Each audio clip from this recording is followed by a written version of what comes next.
Welcome to Love Lines.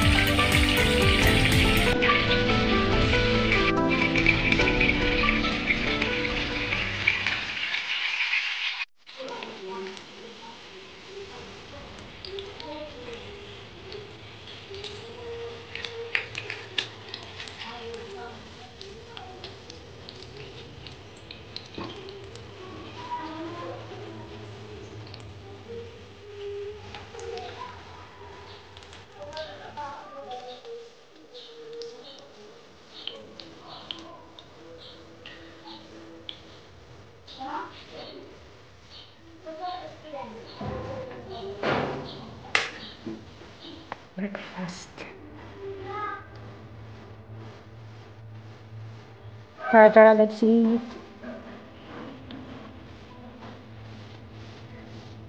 So that's all for now. Thank you so much for watching. Once again, this is Love Lines. Have a good day and God bless.